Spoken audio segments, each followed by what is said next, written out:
मंझली दीदी के यहाँ आए 3 दिन हो गए थे। सुख सुविधाओं से भरपूर जीवन, शानदार बंगला, लेकिन हर जगह सीलन। एक अजीब सी गंध, कुछ ऐसी की जिसमें सांस लेना मुश्किल हो रहा था। कभी लगता था सीलन की गंध है, कभी लगता था दीमक की गंध है। हर दिन हर पल दीमक का साम्राज्य बढ़ता हुआ दीदी जीजा जी के चेहरों से होता हुआ, दिलों से गुजरता हुआ उनके रिश्तों में घुसता जा रहा था।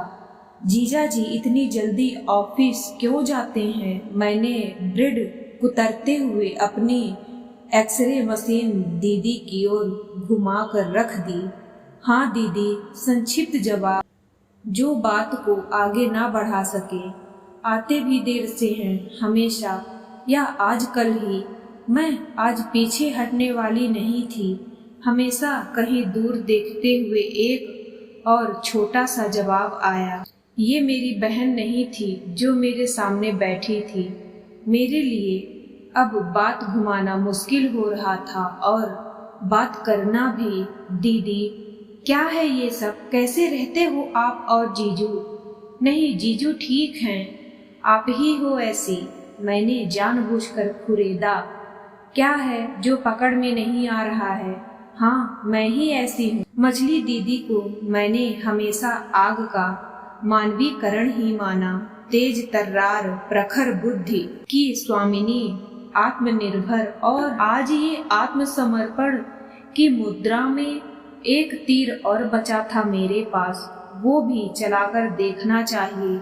सच में आप ही हो ऐसी, तभी ऐसी मनहूसियत फैली रहती है घर में। बड़ी दीदी के यहाँ का माहौल अलग है। सब कुछ महकता चहकता, कितना हंसी मजाक चलता रहता है दोनों के बीच। वहाँ मेरा ज्यादा मन लगता है। आखिरी पंक्ति बोलते हुए मुझे लगा बात जानने की जिद में दीदी का मन तो नहीं दुखा गई मैं। सही कह रही हो छोटी, दीदी के यहाँ का माहौल अलग है। जीजा जी बहुत प्यार करते हैं दीदी को।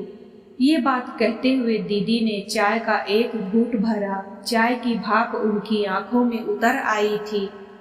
दी, मुझे नहीं बताओगी? मैंने उनका हाथ पकड़ लिया। प्यार वाली बात कहाँ से आ गई? आपको भी तो जीजू नहीं रे?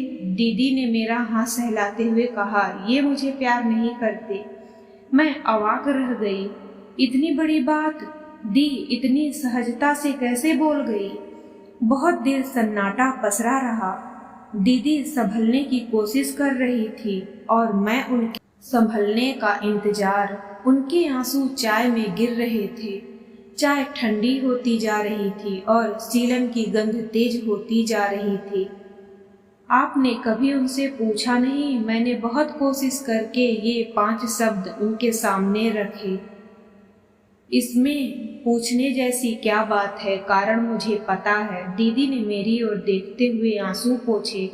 जानती हो छोटी, पति कभी भी अपने पति को नहीं, उसकी दुर्बलता को प्यार करता है। ये दुर्बलता उसके अहम को तुष्ट करती है। वो कुछ ऐसा महसूस करता है जैसे एक अंधे को हाथ पकड़कर सड़क पार करा रहा हो। मैंने झटके से हाथ पीछे खींच लिया। ये नहीं हो सकता, ऐसा हो ही नहीं सकता। दी, ये सब फालतू बातें हैं। आप मुझे गोल गोल घुमा रही हैं। ये सच है छोटी। एक उदास मुस्कान दीदी के चेहरे पर फैल गई। तुम बड़ी दीदी की बात कर रही थी ना? दीदी का डर ही उनके रिश्ते को मजबूत बनाए हुए है। हर बात में मैं ये नहीं कर सकती, मैं वहाँ अकेले नहीं जा सकती। आप बताइए ना, ये कैसे होगा? मेरे बस का नहीं। यही वो कमजोरी है जो जीजा जी के अंदर बैठे पुरुष को संतुष्ट करती रहती है और सब कुछ अच्छा चलता है। तुमने सुना नहीं, जब भी सब लोग इकट्ठा होते हैं जीजा जी अपनी उपलब्धियों वाली फाइल खोलकर बैठ जाते हैं। बीए करके आई थी, हमने एमए कराया, या फिर कार चलाने में हाथ पैर कांपते थे इसके, हमने खूब प्रैक्टिस कराई। एक पुरुष अपनी स्त्री को अपने ऊपर निर्भर निर्भर डरी हुई अपाहिज रूप में ही स्वीकार कर पाता है, प्यार कर पाता है। और अगर स्त्री अपाहिज नहीं है तो दीदी की आवाज कांपने लगी थी। मैंने उनका हाथ कसकर पकड़ लिया।